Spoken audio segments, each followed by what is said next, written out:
Hey everybody, Scott Raymond here, professional real estate investor and brand ambassador for Mynd Property Management. Here today to talk to you about 1031 exchanges.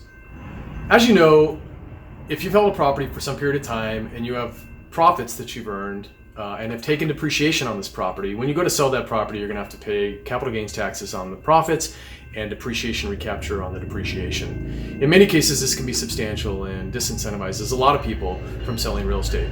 And this is where a 1031 exchange comes in and is so valuable.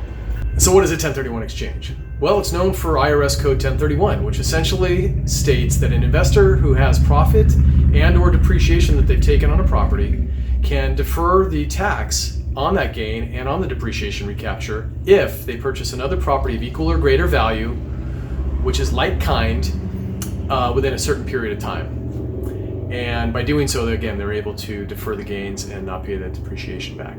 As you can tell, this is a very effective tool where you might not otherwise want to sell the property because you don't want to incur the substantial tax burdens. This allows you to basically unlock your equity and unlock your profits and move that equity into other properties, maybe that have more growth potential or maybe that are more diversified, whatever your reasons for selling. So let's talk about how it works. So I've got a property that I want to sell, but I don't want to pay the taxes and I don't want to recapture the depreciation. I put the property in the market. The property sells. I find a buyer. The property sells. The property closes. The escrow company that handles the escrow for me moves the proceeds from that sale into a qualified intermediary's exchange account.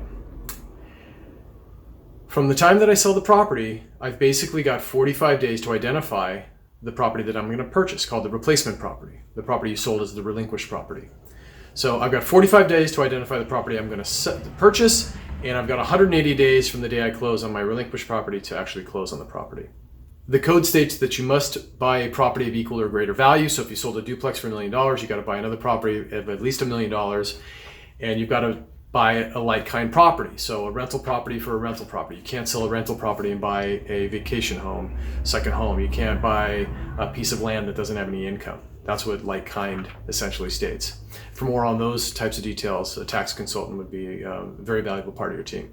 It's also critical to understand a qualified intermediary is a part of the team as well, because they have to hold the funds. If you touch any of the funds, if any of the funds from the sale of your relinquished property go into any personal accounts of yours, then you're going to be subject to taxes. So it's pretty straightforward. It's really an effective investment tool to avoid and defer paying taxes, but it comes at a price. And the price is pressure. 45 days may seem like a lot of time, but in a market that's a seller's market, it may not be nearly enough time to go find a suitable replacement property. And so what ends up happening to many investors is they're forced within this period of time to go find a property, and under this pressure may end up buying a property they wouldn't otherwise buy, or maybe haven't done enough homework on it.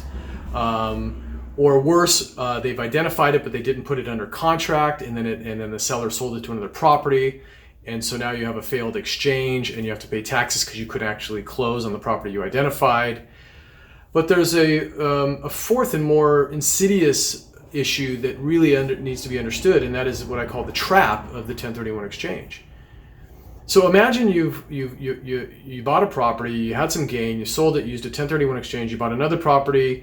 2 years later, you decided to sell that, and that had some gain, and you took depreciation, and you did this 3 and 4 and 5 times. So now over the course of 10, 15, 20 years, by using a 1031 exchange, you've effectively deferred gain on hundreds of thousands, maybe even millions of dollars of profit in depreciation recapture. Well, think about it. If you now want to unwind that 1031 exchange, you want to sell that final property and get the cash, imagine what the tax liability is going to be on all of that gain from so many exchanges over so much period of time. It basically creates a situation where you're permanently locked in. And so from a long-term strategy standpoint, you really have to understand, by effectively utilizing 1031 exchanges, you could find yourself 10, 15, 20 years from now not being able to get out of them. In other words, not being able to completely liquidate your real estate portfolio. And I can't emphasize how important that is to understand in your long-term planning and utilization of 1031 exchanges.